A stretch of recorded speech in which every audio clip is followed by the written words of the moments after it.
Hello welcome to new video of mysterious doctor. Please like subscribe कर दो तभी regular episode AYENGE CHAPTER 121 आश्रम में इलीगल काम होते हैं। आश्रम के भोजनालय में अब तक आप लोगों ने पढ़ा कि आश्रम के गेट पर मुसीबत आ गई थी, जिसका सॉल्यूशन बड़े महंत ढूंढ नहीं पा रहे थे। तो हर्षवर्धन बोला कि हम अभी भी कुछ कर सकते हैं। ये सुनकर बड़े महंत उससे पूछते हैं क्या करना होगा। तो हर्षवर्धन गंभीर आवाज में बोला, जैसा मैं कहता हूँ वैसा कीजिए। इतना बोलकर वह सिक्योरिटी गार्ड की ओर देखकर बोला है, बाहर तकरीबन कितने लोगों की भीड़ होगी। तो वह सिक्योरिटी गार्ड कुछ सोचते हुए बोला, तकरीबन 60 से 70 लोग होंगे, उससे भी ज़्यादा हो सकते हैं, लेकिन कम तो नहीं है। तभी हर्षवर्धन गंभीर आवाज में बोला, और मुझे ये बताओ कि बाहर के राज्य से जो पुलिस की टीम आई है उसमें कितने लोग हैं। तो सिक्योरिटी गार्ड गंभीर आवाज ने बोला, वह लोग तकरीबन 20 या 25 है। ये सुनकर हर्षवर्धन सिक्योरिटी गार्ड की ओर देखकर बोला, ठीक है, जैसा मैं कह रहा हूं वैसा करो। इतना बोलकर वह उसे कुछ समझाने लगा। उसकी पूरी बात सुनकर सिक्योरिटी गार्ड की आंखों में भी चमक आ गई। इतना बोलकर हर्षवर्धन बड़े महंत की ओर देखकर आगे बोला, और आप एक काम कीजिए, मुझे यहाँ के सबसे बेस्ट फाइटर की एक टीम दीजिए, लेकिन उनके कपड़े बिल्कुल सिंपल होने चाहिए, जो आम आदमी कपड़े पहनते हैं। बड़े महंत भी ज़्यादा कुछ ना बोलते हुए बोले, ठीक है, मैं कुछ लोगों को भेजता हूँ। इतना बोलकर वह सभी लोग वहां से चले गए। गेट के पास दूसरी और आश्रम के गेट के बाहर बहुत सारे लोग इकट्ठा हो चुके थे। ये गेट भी पुरातन काल से इंस्पायर था। ये बड़ा सा लकड़ी का गेट था, जिससे पत्थर की दीवार के आगे बनाया गया था, और उस पर बहुत सारी खुशबूदार फूलों वाली बेल लगाई गई थी, जिसे दिखने में ये किसी फूलों का गेट नजर आ रहा था। सामने का आंगन भी दोनों ओर से लाइन में फूल लगाए हुए थे, और बाहर बड़ा सा ग्राउंड था। सिक्योरिटी की वजह से चारों ओर गार्ड साथ में बड़े बड़े हथियार लेकर खड़े थे, जिन्होंने नेशनल सिक्योरिटी का यूनिफॉर्म पहनाया था और बेज भी पहन रखा था, जो इस आश्रम का मुख्य गेट था। ऐसे ही आश्रम में बहुत सारे गेट थे, लेकिन ज़्यादातर मुख्य गेट का ही इस्तेमाल बाहर जाने और आने के लिए किया जाता था। बाकी सारे गेट बंद ही रहते थे, और अंदर के लोग ही कभी कभार लोगों से बचने के लिए या फिर बाहर के लोगों की नज़रों में ना आने के लिए दूसरे छोटे गेट का इस्तेमाल करते थे। सामने का नज़ारा कुछ इस तरह का था कि वहाँ पर कई सारे गांव के लोग आए हुए थे, क्योंकि इस आश्रम के पास छोटे छोटे गांव बसे थे। वह गांव भी बिल्कुल उसी तरह के थे जैसे पहाड़ों के ठंडे बर्फीले रास्तों में होते थे। उन लोगों का पहनावा मोटे मोटे भेड़ बकरियों के चमड़े के कोट और काफ़ी अलग किस्म का था। उनका पहनावा ही यह बता देता था कि वह लोग यही के हैं। पुलिस की टीम भी अपने यूनिफॉर्म पर बड़े बड़े कोट डालकर आए थे, क्योंकि बाहर काफ़ी ज़्यादा ठंड पड़ रही थी और बर्फ़ भी पड़ रही थी। इन सब की भीड़ के आगे राजेश कपूर खड़ा था। वह अभी भी उस सिक्योरिटी हेड से बहस कर रहा था कि मुझे अंदर जाने दो, वरना अच्छा नहीं होगा। वह पुलिस कर्मचारी भी राजेश कपूर का साथ देते हुए उस ऑफिसर को धमका रहे थे कि आप इल्लीगल काम में इस आश्रम के लोगों का साथ दे रहे हैं, और आप लोगों की वजह से ही यहाँ अंदर इतनी गैरकानूनी काम हो रहे हैं। वहीं उसकी बात सुनकर भीड़ में आक्रोश और बढ़ गया। कोई चिल्लाकर बोला, सच में यह आश्रम कितना घटिया है, बस यहाँ पर नाम के लिए लोगों का इलाज होता है। तभी वहीं के पास के गांव का एक इंसान बोला, तुम अपना मुंह बंद रखो, तुम्हें क्या पता कि यह आश्रम कितना अच्छा है। यहाँ पर जीने वाले हर इंसान का जीवन दान इसी आश्रम पर टिका है। यहाँ पर आने पर हमें बड़े से बड़े दर्द का इलाज मिल जाता है, और तुम हमारे आश्रम पर इतना घटिया इल्जाम लगा रहे हो। तभी एक आदमी आगे बोला, ये बस एक घटिया आश्रम है। तभी दूसरा आदमी बोला, सही बात है, तुम लोगों की आंखों पर बस इस आश्रम के लोगों की पट्टी बंधी हुई है। तुम लोगों को नज़र नहीं आ रहा कि यहाँ पर किसी लड़की को किडनैप करके रखा गया है, और एक बाप अपनी बेटी को पाने के लिए कितनी मेहनत कर रहा है। तभी भीड़ से एक मास्क पहना हुआ आदमी आगे आते हुए चिल्लाकर बोला, अगर इस आश्रम में किसी को पकड़कर रखा गया था तो आज तक पता क्यों नहीं चला, और तुम लोग कह रहे हो कि यहाँ किसी को अगवा करके रखा गया है। तो फिर यह आदमी इतने सालों तक कहाँ था, जो अपनी बेटी को आज इतने सालों के बाद लेने आया है? पूछो ज़रा इसे कि यह यहाँ क्यों आया है। तभी दूसरा आदमी उसमें आगे जोड़ते हुए बोला, हाँ हाँ सही बात है, मुझे तो इस आदमी की नीयत पर ही खोट नज़र आ रही है। इसने कहा कि इसकी बेटी यहाँ पर बंधी है, और थोड़ी देर पहले वह इंस्पेक्टर कह रहा था कि वह लड़की यहाँ पर 7-8 सालों से है, या फिर उससे भी ज़्यादा वक्त से। तो क्या यह आदमी 8 सालों से अपनी बेटी को यहाँ पर देखने के लिए नहीं आया? और अगर ऐसा ही है तो आज क्यों यह उसे लेने आया है? जरूर इसका ही कोई स्वार्थ होगा। तभी भीड़ में से एक आदमी बोला, मुझे तो यह आदमी कहीं देखा देखा सा लग रहा है। मैंने इसे जरूर कहीं देखा है। तभी जिन लोगों को राजेश कपूर ने हायर किया था, उनमें से एक आदमी बोला, बकवास कर रहे हो तुम लोग। बस इस आश्रम की मोह माया में ये सब कुछ बोल रहे हो। इस आश्रम वालों ने तुम्हारा ब्रेन वॉश किया है और वह तुम्हारा इस्तेमाल कर रहे हैं। क्या मोड़ लेगी ये लड़ाई? और क्या इस आश्रम का अंत है? आगे क्या प्लान करेगा हर्षवर्धन? जानने के लिए पढ़ते रहिए ribbon of mysterious doctor. 72 likes, 6 comments, 0 shares. CHAPTER 122 घटिया से आश्रम की चौकीदारी पर रखा गया है। आश्रम के गेट के बाहर। अब तक आप लोगों ने पढ़ा कि गेट का माहौल काफी खराब था। वहां पर सभी लोग आश्रम पर इल्जाम लगा रहे थे। तभी भीड़ में से एक आदमी पीछे से चिल्ला कर बोला, मुझे याद आ गया, यह आदमी कौन है? इस आदमी का नाम राजेश कपूर है और यह बहुत घटिया इंसान है। इसने अपनी पहली बीवी की बेटी को मरने के लिए कहीं छोड़ दिया और अपनी सौतेली बेटी को उसकी जगह दे दी ताकि अपनी पहली बीवी की सारी प्रॉपर्टी और जायदाद अपनी घटिया दूसरी बेटी को मिल जाए। ये सुन भीड़ में हकचन होने लगी। तभी राजेश कपूर का आदमी बोला, तुम्हें कैसे पता? झूठ क्यों बोल रही हो? वो आदमी वापस गुस्से में बोला, मुंबई में ये बहुत फेमस है, मैं वहीं से अपना इलाज करवाने आया हूँ। वही यह सब कुछ सुनकर भीड़ के अंदर आक्रोश और बढ़ गया और उस इंसान की पूरी बात सुनकर दूर खड़े राजेश कपूर के कान भी खड़े हो गए। उसे डर था कि कहीं उसकी पूरी पोल ना खुल जाए। तो वह उस इंस्पेक्टर को इशारा करता है जो उसके साथ आया था। वह इंस्पेक्टर तुरंत उस आदमी के पास गया और उस पर गन तानते हुए उसे पढ़कर बोला, तुम अफवाह फैलाना बंद करो वरना तुम्हारे लिए अच्छा नहीं होगा। हम तुम्हें अभी मार डालेंगे। एक पल के लिए तो भीड़ में सन्नाटा सा छा गया क्योंकि हर किसी को अपनी जिंदगी प्यारी थी। राजेश कपूर को भी लगा कि अब सिचुएशन उसकी काबू में है। तो वह उस सिक्योरिटी हेड से बोला, अभी भी वक्त है, हमें अंदर जाने दो और मुझे मेरी बेटी लौटा दो वरना मुझे देर नहीं लगेगी इस आश्रम को बर्बाद करने में। ये सुनते ही भीड़ में से एक आदमी बोला, ये तो साफ साफ आश्रम को धमकी दे रहा है, लगता है कि इसमें पुलिस वाली को भी खरीद लिया है। तभी दो लोग आगे आए। उसके आगे आते ही एक इंसान को धक्का लगाता है। धक्का लगते ही उसके हाथ में जो कैमरा था वह नीचे गिर गया क्योंकि वह यहाँ के आश्रम का वीडियो बनाकर पब्लिश करने वाला था। कैमरा नीचे गिरते ही एक आदमी बड़ी सी आंखें करके उसके कैमरा को उठाते हुए बोला, देखो देखो, ये तो यहाँ शूटिंग कर रहा है, जरूर यह हमारे आश्रम को बदनाम करना चाहता था, ये सभी उस आदमी की चाल है। इतना बोल वो राजेश कपूर की ओर इशारा करता है। तभी वो आगे बोले, जरूर इसके दिल में कोई खोट है। तभी एक आदमी भीड़ में से बोला, मुझे तो लगता है ये पुलिस भी बिक चुकी है, तुम सब लोग भी वीडियो बनाना शुरू कर दो, हम भी दुनिया को दिखाएंगे कि पुलिस वाले किस तरह से आम जनता को तकलीफ देते हैं, इतना कानून तो हमें भी जानते हैं। इतना बोलकर वह सभी लोग अपने फ़ोन निकालने लगे। ये होते ही राजेश कपूर की आंखें बड़ी हो गई और वह डर के मारे कांपने लगा क्योंकि सिचुएशन उसके बिल्कुल विपरीत जा रही थी। वह यहाँ की वीडियो बाहर पब्लिश करना चाहता था लेकिन वह इस वीडियो को एडिट करके पब्लिश करने वाला था जिसमें ऐसा दिखाया जाएगा कि एक बाप अपनी बेटी को घर ले जाने के लिए किस तरह से आश्रम से विनती कर रहा है और आश्रम कितना निर्दय है और कितना घटिया है, अंदर गैर कानूनी काम भी करता है ताकि इस आश्रम की बदनामी हो जाए। लेकिन अब मामला बिल्कुल उलट था। तभी वह पुलिस वाले कुछ ज़्यादा ही घमंड में आगे आते हुए एक आदमी के पैर पर गोली चलाते हुए गुस्से में बोला, सब लोग दूर हो जाओ और खबरदार किसी ने अपना फ़ोन शुरू किया तो और यहाँ का वीडियो बनाया तो उसका जिंदा रहना मुश्किल हो जाएगा।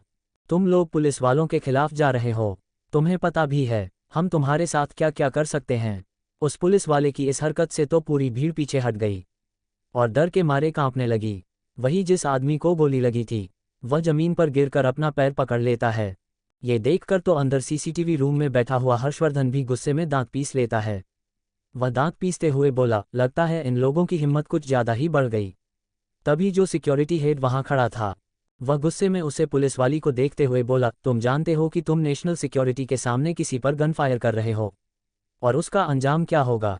वह पुलिस वाला भी घमंड में बोला, तुम लोग हमारा कुछ नहीं कर सकते, तुम लोगों को बस इस घटिया से आश्रम की चौकीदारी पर रखा गया है, तुम बस नेशनल सिक्योरिटी का वह कचरा हो जो वहां कोई काम नहीं आया, तो बस यहां पर फेंक दिए गए हो। ये सुनकर उस सिक्योरिटी गार्ड को इतना गुस्सा आया कि उसका मन कर रहा था कि वह इस पुलिस वाले को मार दे, लेकिन नेशनल सिक्योरिटी को अपने एथिक्स के लिए जाना जाता था। वह कोई ऐसा काम नहीं करते थे जिसे देश का नाम डूबे या फिर देश का नाम बदनाम हो। उसने गुस्से में मुठिया करते हुए बोला, तुम जानते हो इस कार्य का क्या होगा। वह पुलिस वाला घमंड से आगे बोला, कोई हमारा कुछ नहीं कर सकता, हमें यहाँ पर उस लड़की को लाने के लिए ही भेजा गया है। नेशनल सिक्योरिटी भी समझ गई कि जरूर इन सब के पीछे कोई और है, या फिर कोई बड़ा आदमी इसे सपोर्ट कर रहा है। तभी राजेश कपूर को भी थोड़ी राहत मिली और वह गुस्से में आगे बढ़ते हुए बोला, अब मैं भी देखता हूँ कि तुम लोग मुझे कैसे रोकते हो, मैं अंदर जाकर रहूँगा। इतना बोलकर वह सभी पुलिस वालों को बोला, चलो हमारे साथ, हम अंदर जाकर मेरी बेटी को वापस लाते हैं। इतना बोलकर वह आगे बढ़े। उन सभी सिक्योरिटी गार्ड ने एक लाइन में खड़े होकर उन लोगों को रोकने के लिए आगे डंडे कर दिए ताकि वह लोग अंदर ना जा सके। लेकिन वह पुलिस वाले बेरहमी से अंदर जाने के लिए उन सबको धक्का देने लगे। उनमें से एक पुलिस वाला तो इतना घटिया था कि उसने अपने हाथ से एक चाकू निकाला और उसमें से एक सिक्योरिटी गार्ड के हाथ पर जोर से वार कर दिया। ये देखकर तो हर्षवर्धन गुस्से में मुठिया कस लेता है और सभी सिक्योरिटी गार्ड भी गुस्से में अपने गन निकालकर उन पुलिस वालों पर दान देता है। पुलिस वाले भी जानते थे कि यह लोग फायर नहीं करने वाले, लेकिन अब उन लोगों के बर्दाश्त से बाहर हो रहा था और भीड़ में से कई लोग ऐसे थे जिन्हें गुस्सा आ रहा था। उनका बस चलता तो वह अभी इन पुलिस वालों को मजा चुका देते। क्या राजेश कौर होगा अपनी चाल में कामयाब, और क्या अनाया आएगी होश? 69 लाइक्स, 4 कमेंट्स, 0 शेयर्स। CHAPTER 123 भीड़ में लड़ाई। आश्रम के गेट पर अब तक आप लोगों ने पढ़ा कि वह पुलिस वाले दादागिरी करते हुए एक नेशनल सिक्योरिटी गार्ड पर चाकू से वार कर देता है, और ये देखकर पूरी भीड़ में गुस्से की लहर दौड़ गई और सभी सिक्योरिटी गार्ड को भी गुस्सा आ रहा था। वह लोग कोई कमज़ोर नहीं थे, वह लोग भी सामने पलट का जवाब दे सकते थे, लेकिन बिना वजह उन लोगों को फायर करने की इजाज़त नहीं थी। वह लोग बस यहाँ की सिक्योरिटी के लिए थे और आज तक यहाँ पर कोई भी ऐसा मामला नहीं हुआ था। हर किसी को यहाँ के लोगों की पावर पता थी। कोई भी इतना बदतमीज या इतना घटिया नहीं आया था जो उन लोगों की इस तरह से बेइज्जती करें या फिर उन पर वार करें। ये पहले ऐसे पुलिस वाले थे जो उनको इतनी हिम्मत दिखा रहे थे। उन्हें लग रहा था कि यहाँ पर बस सभी लोग हवा में बातें करते थे। इस आश्रम के पास कोई ताकत नहीं है, बस थोड़ी सी दवाइयों की नॉलेज है। वह आराम से इस आश्रम को झुका सकते थे और उस आश्रम के लोगों को अपनी औकात दिखा सकते थे। और यह सब कुछ होने के बाद राजेश कपूर को भी यही गलतफहमी हो रही थी। लेकिन उन सब की उम्मीदों को तोड़ते हुए भीड़ में हल्ला और बढ़ गया। भीड़ में से एक आदमी आगे आते हुए राजेश कपूर के भेजे आदमियों में से एक आदमी को घुसा मारता है। उस इंसान ने पूरी तरह से खुद को छुपाया हुआ था, लेकिन उसका वार इतना पावरफुल था कि वह इंसान 1 फुट हवा में उछालकर दूर जाकर गिरता है। ये देखकर भीड़ में और तबाही मचने लगी। हर कोई एक दूसरे को पीटने लगा। तभी वहां पर आश्रम के ही एक शिक्षक जो आश्रम में ही शिष्य को नॉलेज दिया करते थे, वह आगे आते हुए थोड़े गंभीर आवाज में उस भीड़ को देखते हुए बोले, जो भी लोग आसपास के गांव के हैं और हमारे आश्रम के लिए यहाँ आए हैं, उनसे मेरी विनती है कि वह लोग पीछे हट जाए। हम नहीं चाहते कि उन्हें किसी भी तरह की चोट लगे हमारी वजह से। वही उस गुरु जी की बात सुनकर भीड़ में से एक आदमी बोला, आप चिंता मत कीजिए गुरु जी, हम इन सबको सबक सिखाएंगे। इन लोगों की इतनी हिम्मत कि ये लोग हम पर और हमारे आश्रम पर इतनी घटिया इल्जाम लगाएं और हम पर हमला भी करे। इतना बोलकर भीड़ में और आक्रोश बढ़ गया। वहीं ये सब कुछ होता देख उन पुलिस वालों की हालत भी कुछ ज़्यादा ठीक नहीं थी, क्योंकि वह लोग ज़्यादा नहीं थे और भीड़ काफ़ी ज़्यादा बड़ी थी और गुस्से में भी। तभी वह लोग जिन्हें राजेश कपूर ने हायर किया था, उनमें से एक आदमी एक हथियार निकालकर सामने वाले दूसरे इंसान पर वार करता है। ये देखकर भीड़ में से ही एक इंसान की आंखें छोटी हो जाती है और वह तुरंत आगे जाकर उस आदमी का हाथ पकड़ लेता है। लेकिन अब तक देर हो चुकी थी। उसने हथियार से वार कर दिया था, जिसकी वजह से उसके हाथ पर चोट लग गई। हालांकि उसके मुंह से हल्की सी भी आ नहीं निकली, जैसे ये चोट उसके लिए मामूली हो, लेकिन ये देखकर उसकी आंखें गुस्से से लाल हो चुकी थी। चलिए मैं आपको उस इंसान के बारे में बता देता हूँ।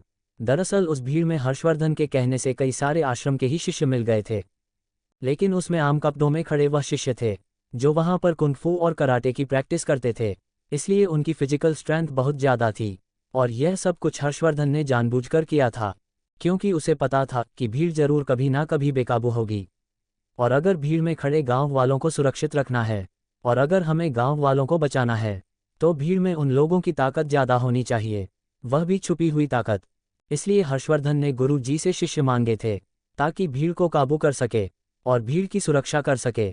कुछ ही वक्त में लड़ाई में लड़ रहे शिष्यों को पता चल गया कि कौन से गांव वाले हैं और कौन से लोग दुश्मन की ओर से भेजे गए हैं, क्योंकि हर किसी की अपनी खासियत है। गांव वाले पहाड़ी इलाकों में रहने वाले आम लोग थे, हालांकि कि उनकी शारीरिक स्ट्रेंथ कम नहीं थी, वह इतनी ठंडी और इतनी खतरनाक वातावरण माहौल को संभाल सकते थे और यहाँ सरवाइव कर सकते थे। इसका मतलब उनकी फिजिकल स्ट्रेंथ ज़्यादा थी, लेकिन उनके पास लड़ने की कोई कल नहीं थी। वह लोग बस अपनी आम जिंदगी जीते थे, इसीलिए जब वह लोग लड़ते थे तो उनमें काफ़ी बचकानापन नजर आता था। वही राजेश कपूर जो यहाँ अपने साथ लोग लाए थे, वह कई सारे उसके गॉड्स थे और बाकी के गुंडे जैसे लोग थे जिसको उसने पैसे देकर हायर किया था, और वह लोग लड़ने में बहुत ज़्यादा माहिर थे। इसीलिए स्टूडेंट ने बहुत जल्द गांव वालों और उन दुश्मनों के बीच का अंतर समझ लिया और उन लोगों ने एक ऐसी स्ट्रैटेजिक रणनीति बनाई जिसमें लड़ते लड़ते उन लोगों ने सभी गांव वालों को पीछे की ओर कर दिया और वह लोग आगे आकर एक दीवार की तरह उन लोगों से लड़ने लगे। दिखने में सिर्फ इतना ही नजर आ रहा था कि बस दो ग्रुप के बीच लड़ाई हो रही है। किसी ने इस लड़ाई में पैटर्न नजर नहीं आई, लेकिन भीड़ में हर्षवर्धन ये सब कुछ देख रहा था और उसे इस आश्रम के शिष्यों की स्टेटस समझ आ गई और उसके चेहरे पर मुस्कान आ गई। वह समझ गया कि यहाँ पर लोग शिक्षा के साथ इंसानियत और इंसानों के सुरक्षा के बारे में भी सोचते हैं। हर्षवर्धन ने तुरंत अपने हाथ से वॉकी-टॉकी निकाला और एक गंभीर आवाज में बोला, आ जाओ। इतना बोलकर उसके चेहरे पर एक खतरनाक मुस्कान आ गई। कौन थे वो लोग जिसको आश्रम में भेजा गया था, और क्या ये लोग आश्रम की रेप्यूटेशन बचा लेंगे और आगे कैसे अनाया अपने पिता का सामना करेगी? जानने के लिए पढ़ते रहिए ribbon of mysterious doctor. 60 likes, 5 comments, 0 shares. CHAPTER 124 गांव वालों पर चली गोलियां। आश्रम के गेट के बाहर। अब तक आप लोगों ने पढ़ा कि आश्रम के गेट के बाहर काफ़ी सारी भीड़ इकट्ठा हो गई और वहां पर लड़ाई शुरू हो गई, लेकिन आश्रम के शिष्य जो भीड़ में थे वह लोग हालत संभाल लेते हैं। तभी हर्षवर्धन किसी को फ़ोन करके बुलाता है। थोड़ी ही देर में वहां पर कई सारे कार आए और एक झटके से ब्रेक लगाकर रुकी। इतनी ज़्यादा कारों की इतनी स्पीड में रुकने से एक जोर की आवाज़ आई। सभी लोगों का ध्यान उस ओर जाता है तो उन कार में से बड़े बड़े हथियार लिए हुए, मास्क पहने हुए कई सारे आदमी निकलते हैं। उनमें से किसी भी आदमी का एक नाखून तक नजर नहीं आ रहा था। चेहरे पर भी उन लोगों ने गॉगल्स पहने थे और सिर से पांव तक उन लोगों ने खुद को ढका हुआ था। वह लोग अंदर आते हैं। उन लोगों के आसपास का ऑरा भी इतना खतरनाक था कि जैसे अगर उनके सामने कोई आया तो वह उन्हें मार देंगे। वही भीड़ में जो लड़ाई चल रही थी, वह लोग भी कभी एक दूसरे को देखते तो कभी वहां आए लोगों को देखते। उन लोगों की आंखों में भी कन्फ्यूजन था, क्योंकि वहां आई टीम काफ़ी ज़्यादा मिस्टीरियस थी। उन्हें नहीं पता था कि वह उनके दोस्त है या दुश्मन। लेकिन जैसे ही वह लोग वहां आए, उन लोगों ने उस एरिया को चारों ओर से घेर लिया। उन सब के हाथ में बड़ी बड़ी मशीनरी थी और भीड़ जो लड़ रही थी वह इतनी बड़ी मशीनरी गन देखकर एकदम खामोश हो गई और दूर हटने लगी। वहीं वहां जो आम गांव के लोग थे, उन लोगों ने तो चिल्लाना शुरू कर दिया। दूसरी ओर राजेश कपूर और उसके साथ आए हुए पुलिस वाले अभी भी घमंड में थे। उन लोगों ने इस हालत को काफ़ी ज़्यादा अंडरएस्टिमेट कर दिया था। उन लोगों को लग रहा था कि यह कोई आम सी गैंग के लोग हैं। उन लोगों ने तुरंत ही उस भीड़ पर काबू पा लिया और भीड़ के लोगों को एक लाइन में खड़ा करके एक साइड कर दिया और उन लोगों को गन पॉइंट पर ले लिया। आश्रम के शिष्य तो अभी भी शांत थे, क्योंकि वह लोग हालात समझने की कोशिश कर रहे थे। वही वह गुंडे और वह गार्ड्स जो राजेश कपूर के थे, वह भी अपनी पहली नज़र से इधर उधर देख रहे थे और वहाँ क्या चल रहा है उसे एनालाइज कर रहे थे। लेकिन आम पब्लिक जो आसपास के गांव से आई थी, वह पैनिक कर चुकी थी। हर कोई डर रहा था, चिल्ला रहा था। इससे साफ पता चल रहा था कि वह आम पब्लिक है। इसी बेसिस पर उन सभी गार्ड ने गन पॉइंट पर शोर करने वाली पब्लिक को एक साइड कर दिया। उनमें से एक औरत अपने सर पर एक हाथ मारते हुए दर्द भरी अंदाज में बोली, क्या कर रहे हो तुम लोग? कीड़े पड़ेंगे तुम लोगों के मुंह में। तुम लोगों ने हम पर हथियार उठाए। तुम लोगों को तो इन सब को पकड़ना चाहिए था। उसकी इस तरह की बातें देखकर जो लोग अभी अभी वहां आए थे, उनमें से एक आदमी आगे आते हुए थोड़े कठोर आवाज में पूछता है, कौन लोग हो तुम और यहाँ पर तमाशा क्यों कर रहे हो? तभी एक औरत मुंह बिगाड़ते हुए बोली, दिख नहीं रहा तुम्हें? हम यही के गांव वाले हैं जो यहाँ आश्रम की मदद के लिए आए हैं। ये सुनकर उस आदमी के आगे छोटी हो गई और वह कड़क लहजे में बोला, इस तरह की मदद तुम लोग यहाँ झगड़ा कर रहे हो? तभी भीड़ में से एक और आवाज आई, झगड़ा हम नहीं वह लोग कर रहे हैं। तुम लोगों ने सुना नहीं कि यह लोग आश्रम पर कितना घटिया इल्जाम लगा रहे हैं और हमारे आश्रम को बदनाम कर रहे हैं। ये सुन वो नकाबपोश आदमी थोड़ा कड़क आवाज में बोला, चले जाओ यहाँ से अगर जिंदा रहना चाहते हो। क्योंकि वह यहाँ पर बहस नहीं करना चाहता था, उसे तो बस ये कहा गया था कि आम पब्लिक को वहाँ से भेज दिया जाए और वह यही कर रहा था। लेकिन गांव वाले आश्रम के लिए परेशान थे, वह जाने को तैयार नहीं थे, तो उन गार्ड्स में से एक आगे आया और गुस्से में उन लोगों के पैरों के पास धड़ाधड़ गोलियां चलने लगा। ऐसा करते ही वहां पर जमीन पर गट्ठे बनने लगे और वह गांव वाले आपस में ही चिल्लाकर एक दूसरे को पकड़कर पीछे हटने लगे। उन लोगों के आंखों में अब इतना डर भर चुका था कि वह लोग बेहोश होने की कगार पर थे। उनके डरे हुए चेहरे देख उनमें से एक आदमी दहाड़ते हुए गुस्से में बोला, चले जाओ अगर जिंदा रहना है तो। अगर यहाँ रहे तो ये गोली अगली बार जमीन पर नहीं, तुम लोगों के सीने पर चलेगी। यह आखिरी मौका है। इतना सुनते ही वह सभी गांव वाले दुम दबाकर अपने गांव की ओर भागने लगे। उन लोगों ने अब एक भी बार आश्रम के बारे में नहीं सोचा। वही अंदर बैठा हुआ हर्षवर्धन ये सब कुछ देख रहा था। पीछे खड़े महंत भी यह सब कुछ देख रहे थे।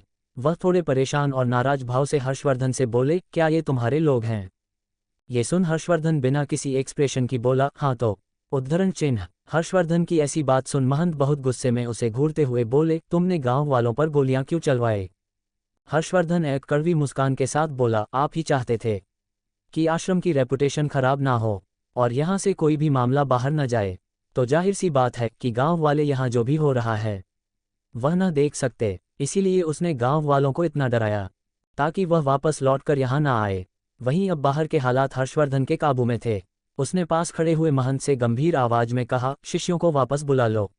अब उनका काम खत्म हो चुका है, क्योंकि अब बाहर जो होगा वह उनके देखने लायक नहीं है। ये सुनते ही महंत समझ गए कि बाहर जरूर कुछ खतरनाक होने वाला है।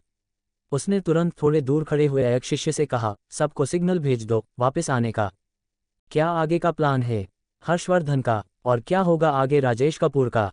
जानने के लिए पढ़ते रहिए ribbon of mysterious doctor. 65 likes, 7 comments, 0 shares. CHAPTER 125 खुफिया तय खाने में हर्षवर्धन का डरावना रूप। आश्रम के गेट पर अब तक आप लोगों ने पढ़ा कि बड़े महंत शिष्यों को अंदर बुलाने को कहते हैं। उनकी बात सुनकर पास खड़ा एक शिष्य बाहर गया और उसने हवा में एक रेड कलर का फायरक्रेकर फोड़ा। फायरक्रेकर की आवाज सुनते ही सभी शिष्यों का ध्यान उस ओर चला गया और आसमान में लाल धुआं देख उन सब की आंखों में अजीब भाव आ गए। वह समझ गए कि उनके वापस जाने का ये सिग्नल है। वो लोगों ने तुरंत उस भीड़ से अलग हुए और उस आश्रम की ही दीवार से लगते हुए रास्ते से आगे बढ़ गए। वह लोग सीधे आश्रम में नहीं गए ताकि किसी को शक ना हो। वही सिक्योरिटी ने उन्हें रोका भी नहीं। तभी हर्षवर्धन वॉकी टॉकी पर सिक्योरिटी को इंस्ट्रक्शन देते हुए बोला, अब बाकी के लोग को पकड़ लो। इंस्ट्रक्शन मिलते ही सभी गार्डों ने एक साथ उन सबको पकड़ लिया। ये सब कुछ इतनी जल्दी हुआ और यह सारे इंस्ट्रक्शन इतनी जल्दी मिले कि वहां खड़े राजीव कपूर और बाकी के पुलिस वालों को कुछ समझने का मौका ही नहीं मिला कि यहाँ क्या हो रहा था और क्या हो गया। वहीं उन शिष्यों के अंदर जाते ही बाहर अब सिर्फ राजेश कपूर और उसके लोग ही खड़े थे और वहां आए लोगों को जरा सा भी वक्त नहीं लगा उन सबको गिरफ्तार करने में। थोड़ी ही देर में राजेश कपूर और पुलिस वालों ने और ग्रुप में जो कोई भी लोग राजेश कपूर के लिए काम कर रहे थे उन सभी को नकाबपोश आदमियों ने पकड़ लिया और वह उन सभी लोगों को लेकर कार में बैठ गए। किसी को कुछ समझ नहीं आया कि वह क्या हुआ। वह सिक्योरिटी हेड भी अभी भी कंफ्यूज था कि कोई इस तरह से इतनी जल्दबाजी में इन लोगों को लेकर कहाँ चला गया होगा। लेकिन बात अभी भी वहीं पर अटकी हुई थी कि वह लोग कहाँ चले गए। वहीं दूसरी ओर उन सबको ले जाते ही हर्षवर्धन भी उसी तरह के पूरे काले कपड़े पहनकर आश्रम से बाहर जाने के लिए निकल गया। उसके साथ महंत भी गए क्योंकि वह अनाया को अपनी बेटी की तरह मानते थे और वह जानना चाहते थे कि आखिरकार हर्षवर्धन करने क्या वाला है उनके साथ। उनके कुछ गॉड्स भी गए थे जो उनकी सिक्योरिटी के लिए थे। आश्रम के नज़दीक के विला में, दूसरी ओर आश्रम के थोड़ी दूर आए हुए एक विला में जहां पर अनाया ने हर्षवर्धन की सिक्योरिटी को ठहरने की बात की थी, जहां एल पर पहले से ही उसकी पर्सनल सिक्योरिटी रुकी हुई थी जो अक्सर वहां की छानबीन के लिए रहती थी।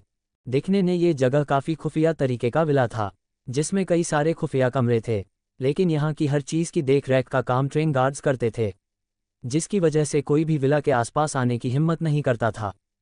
इस विला के आसपास के 2 किलोमीटर का एरिया पहले ही खाली करवा दिया गया था, इसलिए किसी को नहीं पता था कि यह विला किसका है। लेकिन हाँ, सबको इतना अंदाजा आ रहा था कि यह जगह डॉक्टर ऐना की है, लेकिन आज तक कोई भी यह बात साबित नहीं कर पाया।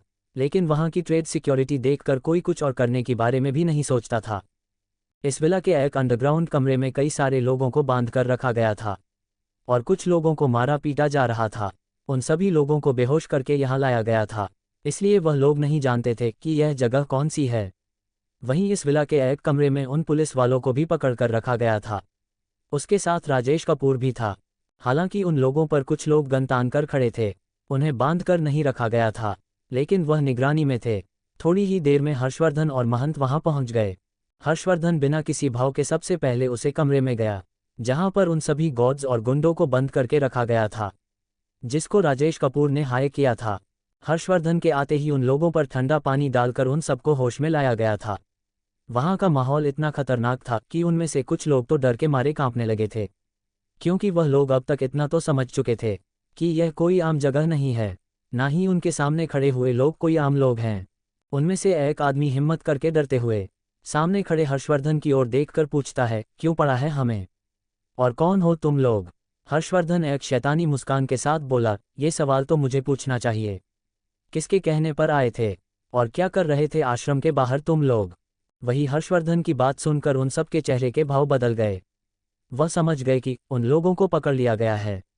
फिर भी एक आदमी डरते हुए बोला, हम कुछ नहीं कर रहे थे, हम बस वहां पर किसी को न्याय दिलाने आए थे। ये सुनकर हर्षवर्धन की आंखें छोटी हो गई, और अब तो उसे महंत के आंखों में भी हल्का गुस्सा नजर आने लगा था। वह घूरते हुए बोले, साफ साफ बताओ क्यों आए थे? क्योंकि तुम लोग वहां कोई न्याय दिलवाले नहीं आए थे, तुम लोगों ने 2 लोगों को घायल भी कर दिया। अब बताओ कि क्यों आए थे और किसके कहने पर आए थे, वरना तुम लोगों के लिए अच्छा नहीं होगा। तभी उनमें से जो गार्ड राजेश कपूर के पर्सनल गार्ड थे, उनमें से एक गार्ड आगे आते हुए हर्षवर्धन को पहचान लेता है, और वह अपनी उंगली ऊपर करते हुए डर के मारे कहते हुए बोला, आप तो मिस्टर रावत है। इतना बोलकर वह घुटनों पर बैठ गया। उसके सामने खड़ा इंसान एक लेजेंड महान आदमी था, उससे भी ज़्यादा इतना खतरनाक था कि बिजनेस की दुनिया में अच्छे खासे लोग उसके नाम से कहते थे। वह डर के मारे हकलाकर बोला, आपने हमें क्यों पढ़ा है? हमने आपका क्या बिगाड़ा है? हम तो आपके खिलाफ कभी नहीं गए। उस आदमी की हकलाहट देख हर्षवर्धन के चेहरे पर एक शैतानी मुस्कान आ गई, और वह खतरनाक अंदाज में बोला, अभी भी वक्त है, बता दो क्या कर रहे थे वहां? क्या अनाया जान पाएगी इस कारनामे के बारे में, और क्या आगे नसीबत आएगी? उनके आगे कैसी होगी पिता बेटी की पहली मुलाकात? जानने के लिए पढ़ते रहिए ribbon of mysterious doctor. 64 likes, 6 comments, 0 shares. CHAPTER 126 murder करके इल्जाम आश्रम पर डाल देना। विला के बेसमेंट में अब तक आप लोगों ने पढ़ा कि पकड़े गए लोगों में से एक गार्ड हर्षवर्धन को पहचान लेता है, जिसकी वजह से उसकी आवाज़ कांपने लगी और वह जमीन पर गिर गया। उस गार्ड की बात सुनकर अब वहां खड़े लोग जो पहले ही बुरी हालत में थे, वह भी थर-थर कांपने लगे। वह समझ गए थे कि आज उनका आखिरी दिन है। वह हाथ जोड़कर माफ़ी मांगते हुए बोले, माफ़ करना हमें सर, ये सब कुछ हमारी गलती है, हम बस कुछ पैसों की लालच में आ गए थे, हमने ये जानबूझकर नहीं किया। तभी हर्षवर्धन का सेक्रेटरी रजत, जो नकाब पहनकर वहां खड़ा था, वह आगे जाकर उस गार्ड के मुंह पर एक गुस्सा मारते हुए गुस्से में बोला, वह बताओ जो सर ने पूछा है, उससे ज़्यादा मुंह मत खोलो।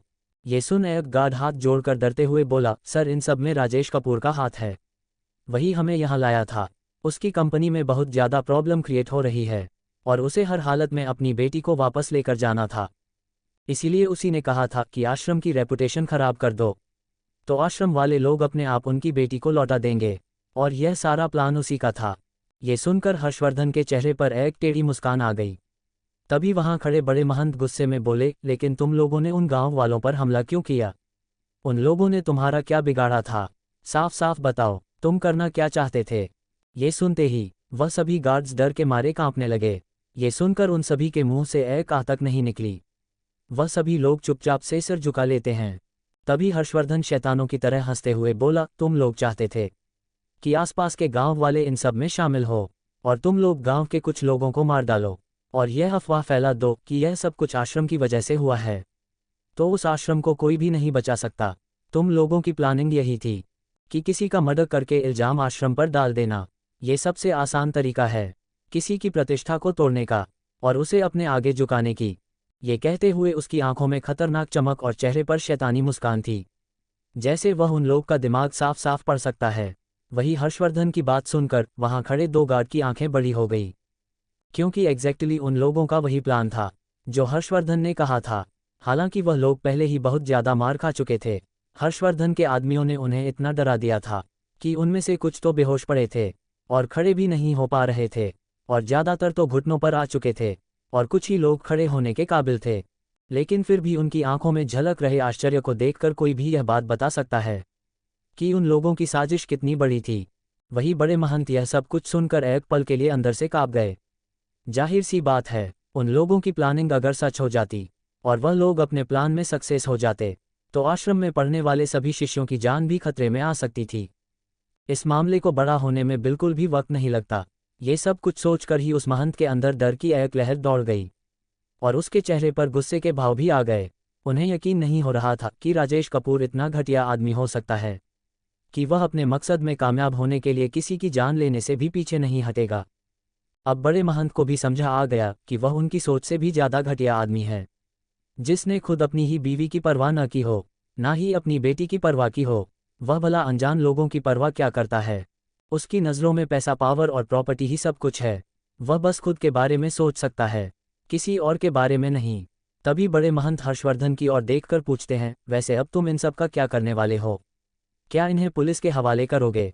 ये सुनकर वह सभी गुंडे राहत की सांस लेते हैं। उन्हें लगा कि अब वह बच जाएंगे, क्योंकि पुलिस स्टेशन से तो वह लोग वैसे भी बाहर आ सकते हैं। लेकिन ये बस उनकी सोच थी। उन्हें नहीं पता था कि उनके सामने खड़ा हुआ राक्षस कभी किसी को दूसरा मौका नहीं देता। और यह गुण उसने अपनी बीवी से सीखा था कि किसी को भी अपने सामने खड़े होने की हिम्मत मत दो, खास करके तब जब वह तुम्हारे लिए खतरा बने। पहले हर्षवर्धन खतरनाक था, क्रूर था, लेकिन वह बेरहम नहीं होता था। लेकिन अनाया ने उसे बेरहम और दुश्मनों के लिए बेदर्द होना सिखा दिया था। हर्षवर्धन एक नज़र अपने सामने टूटी फूटी हालत में पड़े हुए लोगों की ओर देखकर शैतानी हंसी के साथ बोला, माफ़ करना हर्षवर्धन रावत की डिक्शनरी में माफ़ी शब्द नहीं है। मेरा मानना है जो करेंगे वह भरेंगे। फिर शैतान की तरह उन लोगों की ओर देखकर बोला, इन लोगों की साजिश मौत की थी, तो वह लोग यही हासिल करेंगे। इतना बोलकर उसके चेहरे पर इतने खतरनाक भाव थे कि एक पल के लिए महंत और उसके खुद के गार्ड भी डर गए। वह जानते थे कि उनके बॉस का ये शैतानी रूप किसी की भी रूह कंपाने के लिए काफ़ी था। हर्षवर्धन एक नज़र वहां खड़े गार्ड की ओर देखकर बोला, इन्हें अपनी जिंदगी से मुक्त कर दो। इतना बोलकर वह पीछे मुड़ गया और बाहर जाने लगा। वहीं पीछे खड़े गार्ड्स डर के कांपने लगे और चिल्लाकर बोले, प्लीज़ मिस्टर रावत, हमें माफ़ कर दीजिए, हमारी गलती है, हम पैसों की लालच में आ गए थे, हम आगे से कभी कोई गलत काम नहीं करेंगे, प्लीज़ हमें माफ़ कर दीजिए। दूसरी ओर हर्षवर्धन की बात सुनकर एक पल के लिए तो बड़े महंत के हाल भी खराब हो गए थे। भला किसी को मारने का ऑर्डर कोई इतनी आसानी से कैसे दे सकता है?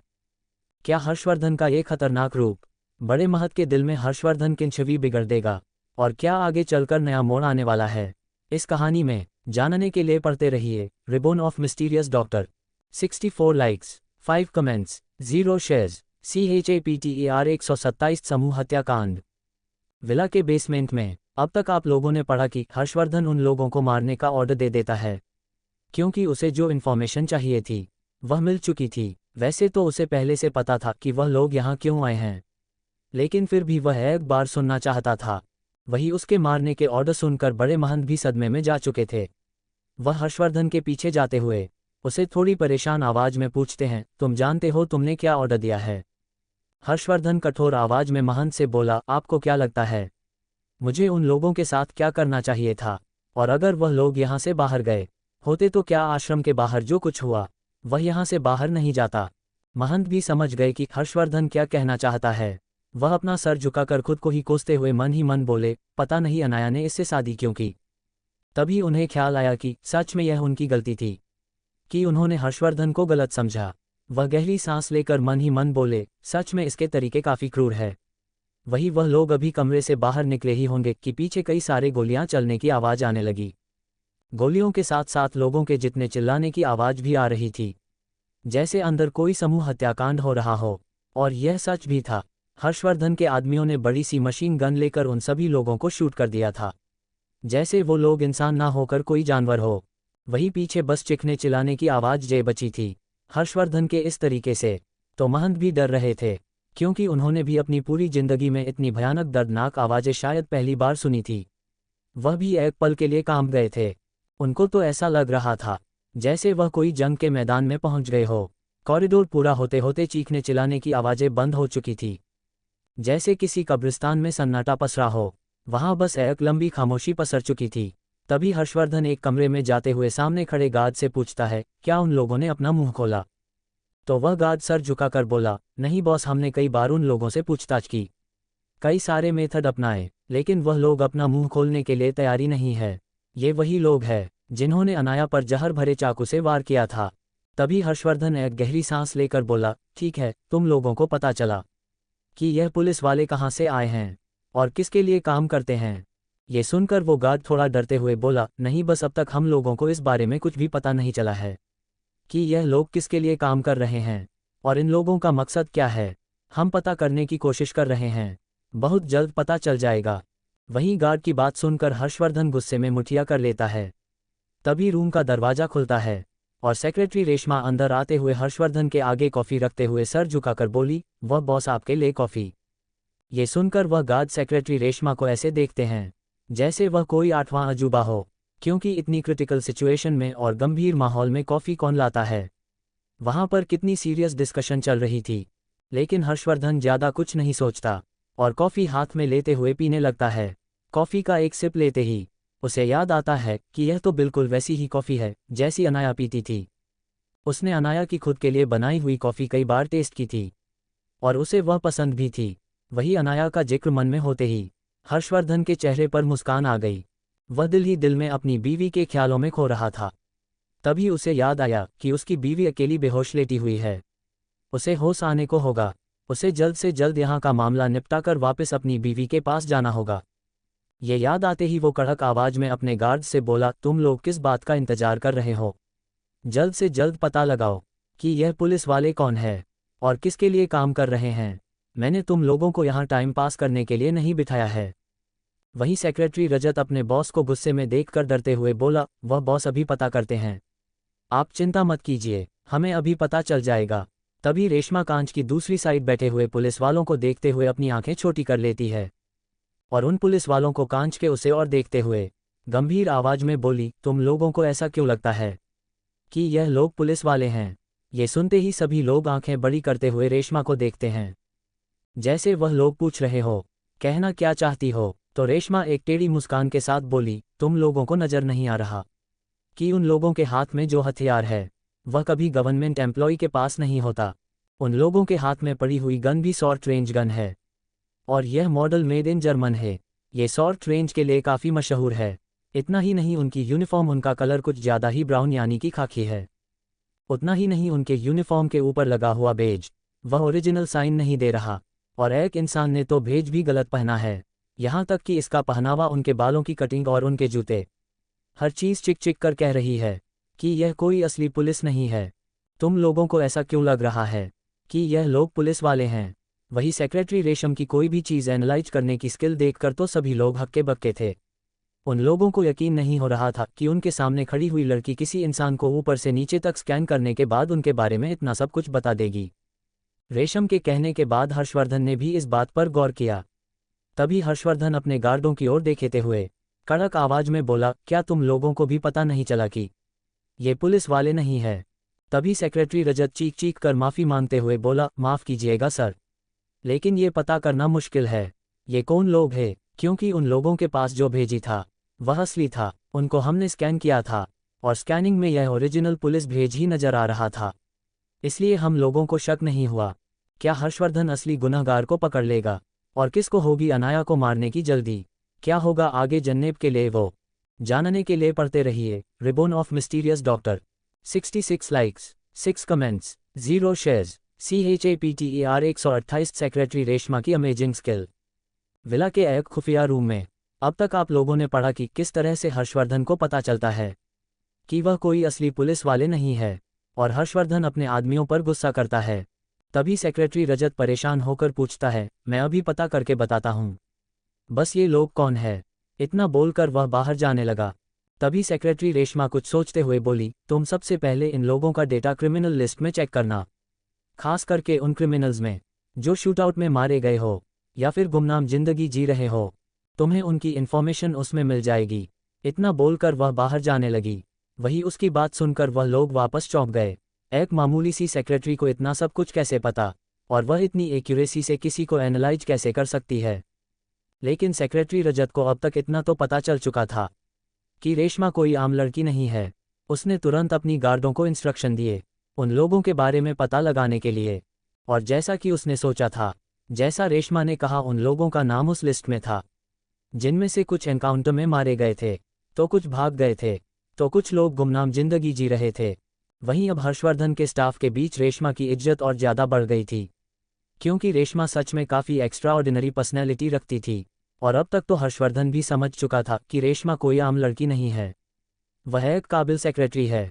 उसकी analysation power, decision making power एक नेक्स्ट लेवल की है। अगर रेशमा अनाया के साथ नहीं रहती होती तो वह एक मल्टीनेशनल कंपनी के सीईओ बनने की काबिलियत रखती थी, क्योंकि वह इतना सब कुछ जानती थी और लोगों को इतनी अच्छी तरह से डिस्क्राइब कर सकती थी। लेकिन हर्षवर्धन ये बात नहीं जानता था कि सच में आज भी सेक्रेटरी रेशमा बहुत खुश दिखती थी, क्योंकि अनाया की सेक्रेटरी बनना किसी मल्टीनेशनल कंपनी की सीईओ बनने से भी ज़्यादा कठिन है। तभी हर्षवर्धन को अपनी सोच से बाहर लाते हुए सेक्रेटरी रजत सर झुकाकर हर्षवर्धन से पूछता है, बॉस हमें इन लोगों के साथ क्या करना है? हर्षवर्धन एक शैतानी मुस्कान के साथ बोला, कुछ करने की जरूरत नहीं है। वैसे भी दुनिया के लिए ये लोग मर चुके हैं और गुमनाम हो चुके हैं, तो असल जिंदगी में भी इन लोगों को गुमनाम कर दो, लेकिन उससे पहले एक दर्दनाक जिंदगी देना मत भूलना। ये बात उसने एक खतरनाक अंदाज में कही थी, जैसे वह कह रहा हो कि जो भी उसकी बीवी के खिलाफ जाएगा उसका यही अंजाम होगा। पास खड़े बड़े महंत को भी अब समझ आ चुका था कि हर्षवर्धन अनाया के लिए कितना पागल है और वह उसे प्रोटेक्ट कर सकता है, इसीलिए उन्हें भी कोई फर्क नहीं पड़ रहा था हर्षवर्धन की इतनी क्रूएलिटी से। वह बस एक तक सामने बैठे हुए राजेश कपूर को देख रहे थे। उनकी नज़रों में इस बार राजेश कपूर के लिए कोई भी हमदर्दी नहीं थी, ना ही हल्का सा भी इमोशन नजर आ रहा था, बस एक कठोर भाव थे उसके चेहरे पर। उनका बस चलता तो वह राजेश कपूर को अच्छा सा सबक सिखाते हैं, लेकिन वह ये नहीं कर सकते थे। उसकी वजह अनाया थी। वह जानते थे कि अनाया को राजेश कपूर से बहुत कुछ जानना है। बड़े महंत जब से अनाया आश्रम आई थी तब से ही उसे कुछ ज़्यादा ही क्लोज थे। वह उसे अपनी बेटी की तरह मानते थे और अनाया भी आश्रम को ही अपना घर मानती थी। हालांकि अनाया पुनर्जन्म की वजह से काफ़ी ज़्यादा मैच्योर थी, लेकिन वह कभी कभार अपना बचपना दिखाती थी और आश्रम में ही काफ़ी चहल पहल करती थी। आश्रम में सभी लोग उसे काफ़ी रिस्पेक्ट देते थे, इसीलिए बड़े महंत राजेश कपूर को कुछ कर नहीं सकते थे। तभी उनके कानों में हर्षवर्धन की कठोर आवाज़ आई, आप अंदर जाए और उससे बात कीजिए। बड़े महंत कंफ्यूज होकर हर्षवर्धन से पूछते हैं, किस बारे में? हर्षवर्धन गहरी सांस लेकर बोला, अनाया अपनी माँ के बारे में और उसके कातिलों के बारे में जानने के लिए वापस लौटना चाहती है, और अगर उसे वापस लौटना है तो उसके लिए आपको उसका रास्ता साफ करना होगा। वह ऐसे ही इसके साथ नहीं जा सकती। इतना बोलकर वह कठोर नज़रों से राजेश कपूर को देखता है, जैसे उसकी आंखों में उसके लिए बिल्कुल भी रिस्पेक्ट ना हो। बड़े महंत भी समझ गए थे कि हर्षवर्धन क्या कहना चाहता है, तो वह शांत भाव से उस ओर बढ़ गए। राजेश कपूर को रखा गया था उस कमरे में। अंदर राजेश कपूर काफ़ी एटीट्यूड के साथ बैठा हुआ था। उसे तभी भी यही लग रहा था कि कोई भी उसका कुछ नहीं बिगाड़ सकता और उससे ज़्यादा सुपीरियर कोई नहीं है। तभी उसे कमरे का दरवाज़ा खुलता है और अंदर बड़े महंत पहुंचते हैं। बड़े महंत का ऑरा कुछ ज़्यादा ही स्ट्रांग था। उन्हें देखते ही राजेश कपूर अनायास ही अपनी जगह पर खड़ा हो जाता है।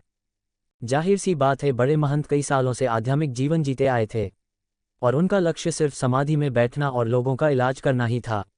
इसीलिए उनके आसपास कुछ ज़्यादा ही स्ट्रांग हो रहा था और पॉजिटिव वाइब थी। उन्हें देखकर पहले पहले तो हर इंसान एक पल के लिए तो डर जाता था। राजेश कपूर का भी वही हाल था, लेकिन बड़े बहन को उससे कोई फर्क नहीं पड़ा।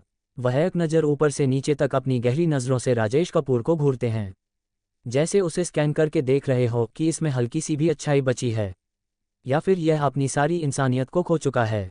दूसरी ओर राजेश कपूर का भी यही हाल था। वह भी ऊपर से नीचे तक बड़े महंत को देख रहा था और जानना चाह रहा था कि कमरे में आया हुआ शख्स कौन है और उन्हें यहाँ पढ़कर कौन ले आया है। उसके दिल में कई सारे सवाल थे, क्योंकि थोड़ी देर पहले जो उसके साथ पुलिस वाले थे उन्हें भी कोई वहां से पकड़ कर ले गया था। उसकी वजह से उसके दिल में हल्का सा डर भी था। क्या राजेश कपूर का डर सही है और बड़े महंत राजेश कपूर से क्या सवाल पूछेंगे?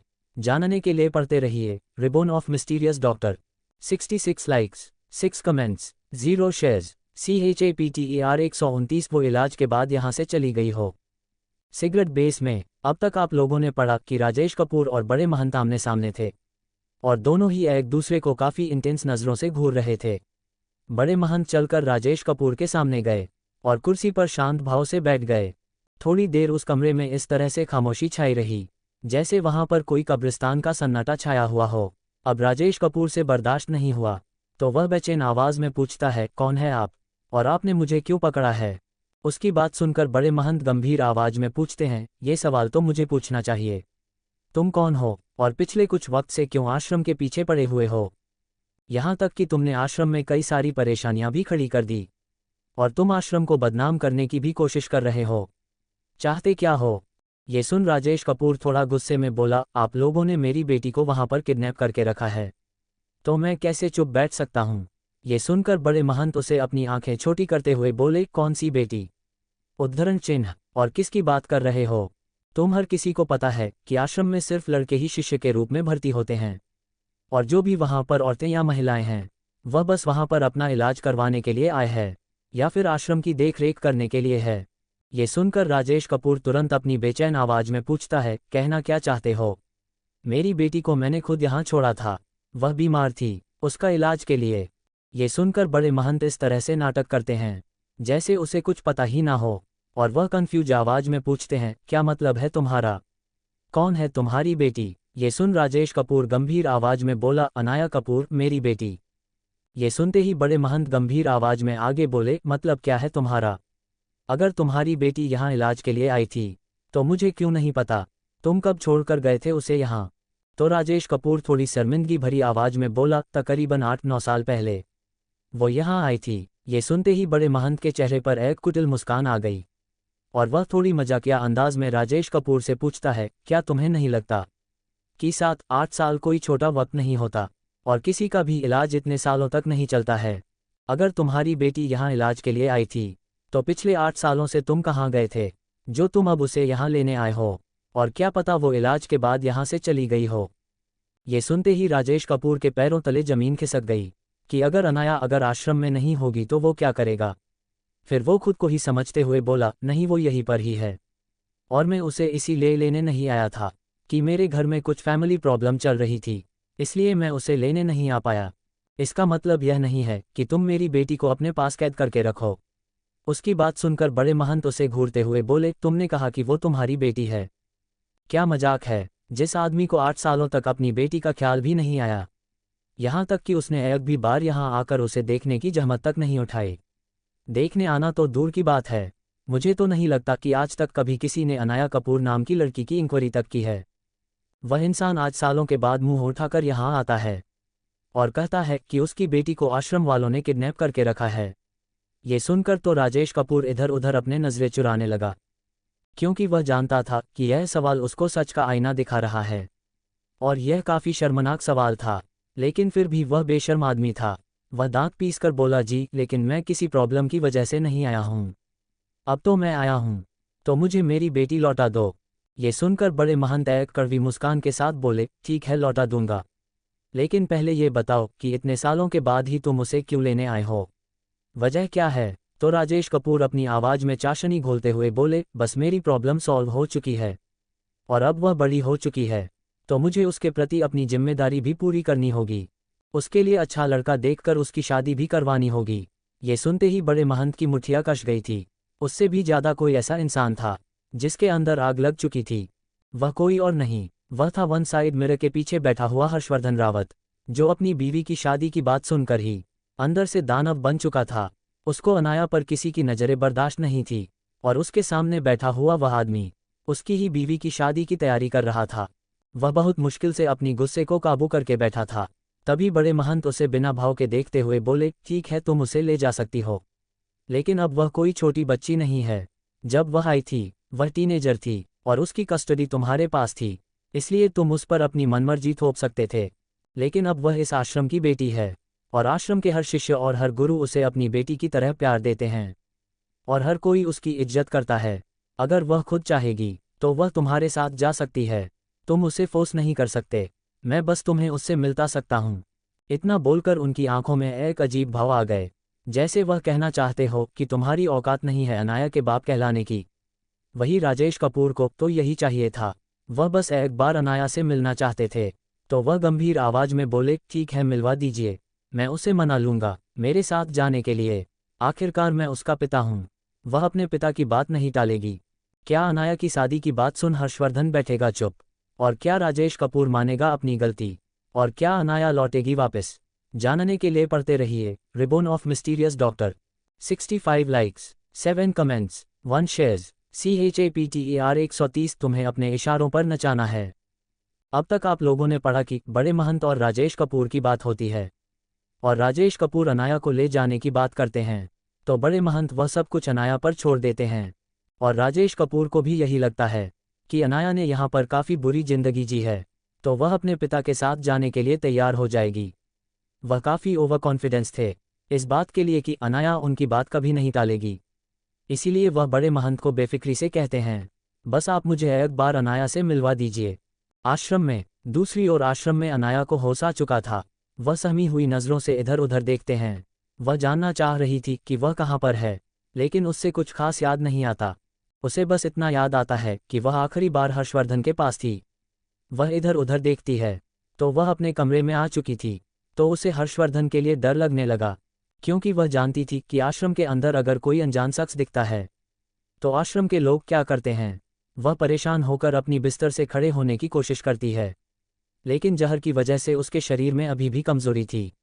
वह इधर उधर देखती हैं तो उसे हर्षवर्धन कहीं नजर नहीं आता। वह परेशान हो जाती है। वह तुरंत अपने वॉच को एक्टिवेट करती है और फिंगरप्रिंट देते हुए थोड़ी परेशान आवाज में बोली, Rem call the Harshvardhan. Rem भी तुरंत एक्टिवेट होकर दूसरी हर्षवर्धन की हाथ में बंधी हुई डिजिटल वॉच में कॉल लगा देता है। इस वॉच की एक और ख़ास बात थी कि इसके पास अपनी फ्रीक्वेंसी और नंबर थे। इसके लिए इन्हें किसी भी तरह की मीडियम की ज़रूरत नहीं थी बात करने के लिए, और तुरंत ही हर्षवर्धन को कॉल लग जाता है। हर्षवर्धन जो वन साइड मिरर की ओर से राजेश कपूर को अपनी गुस्सैल नज़रों से घूर रहा था और दबाव बना हुआ था, उसके हाथ में बीप की आवाज़ आती है। उस आवाज़ को सुनकर उसकी हॉट बीट, जो कब से गुस्से से तेज हो चुकी थी, वह और तेज हो जाती है और उसे समझ आ जाता है कि अनाया जाग चुकी है।